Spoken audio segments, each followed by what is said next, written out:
नमस्कार दोस्तों। जन्मदिन के अवसर पर या उसके आसपास मोहन राकेश को याद करना बड़ा प्रासंगिक लगता है।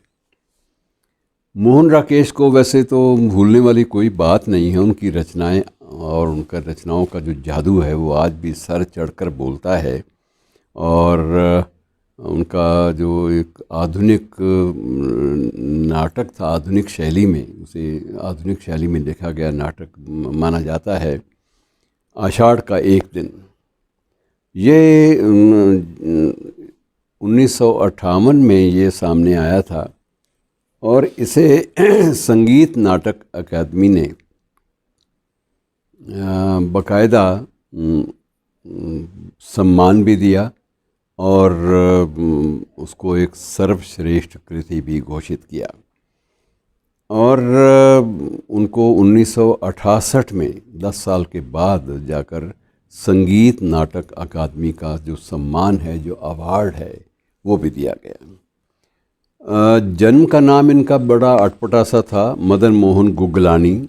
इस नाम से इनके वो सर्टिफिकेट जो हैं, प्रमाण पत्र स्कूल के, कॉलेजेस के, वो बने हुए हैं। अमृतसर में जन्म लिया था और 1925 में इनका जन्म हुआ था, तो स्वाभाविक रूप से उस वक्त देश आज़ाद नहीं हुआ था।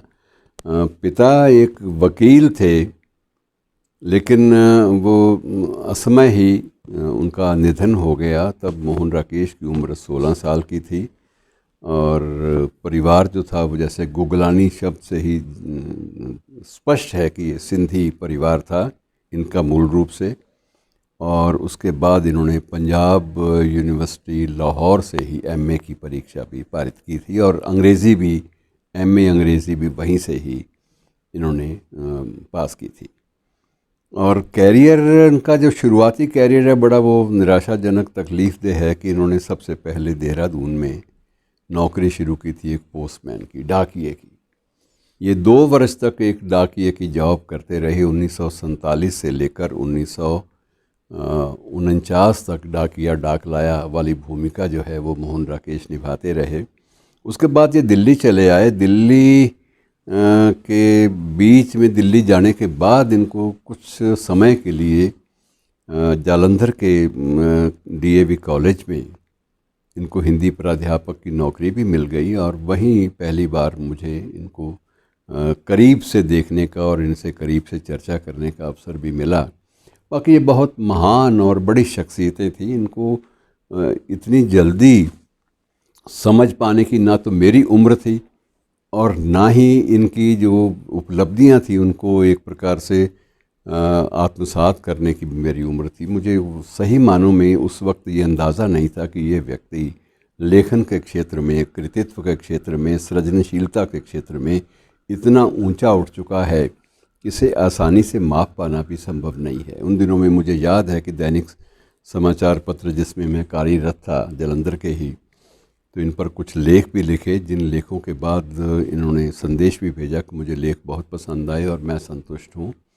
लेकिन मैं ये कहूँ कि इनका कोई पत्र लिखित रूप में मेरे पास आया जिसे मैंने आज तक संजो के रखा हुआ है, तो ये बातें एक व्यर्थ का संदर्भ होंगी, इनका कोई भी ख़ास कोई लेना देना नहीं है।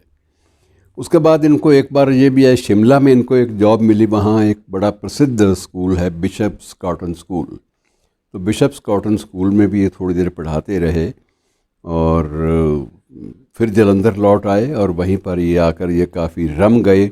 वहाँ इनके दोस्तों में भी काफ़ी लोग ऐसे थे जो साहित्य से ही सरोकार रखते थे, तो इनको वहाँ बाकायदा सम्मान भी मिलता था, स्नेह भी और पाठक वर्ग भी। और उसके बाद इन्होंने 1962 से 1963 तक सारिका, टाइम्स ऑफ इंडिया की प्रख्यात पत्रिका, उसके संपादक के रूप में भी कार्य किया। और उनके बहुत चर्चित जो उपन्यास हैं उनमें अंधेरे बंद कमरे और ना आने वाला कल, ये बहुत चर्चित रहा। आषाढ़ का एक दिन के बारे में तो बात हम कर ही चुके हैं। और उसके बाद आधे अधूरे भी एक ऐसी कृति थी जो बहुत ही चर्चा का विषय बनी और उसके ऊपर तो भरपूर लेखन सामग्री भी हमारे सामने आई।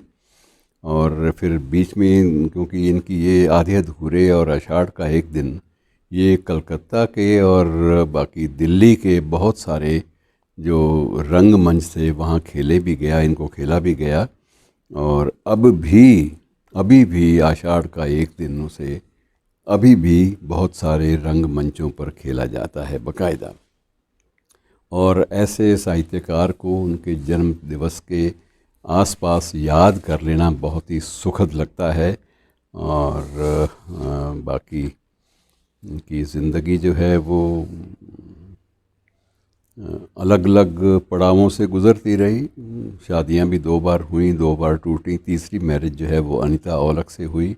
अनीता ने बाद में इनके बारे में संस्मरण भी लिखे जो बड़ा चर्चा का विषय भी बने। और 17 ये अनीता औलख ने एक कृति के रूप में पिरोई थी, जो कि आज भी मोहन राकेश के पूरे जीवन संदर्भ से जुड़ी हुई है। धन्यवाद, शुक्रिया।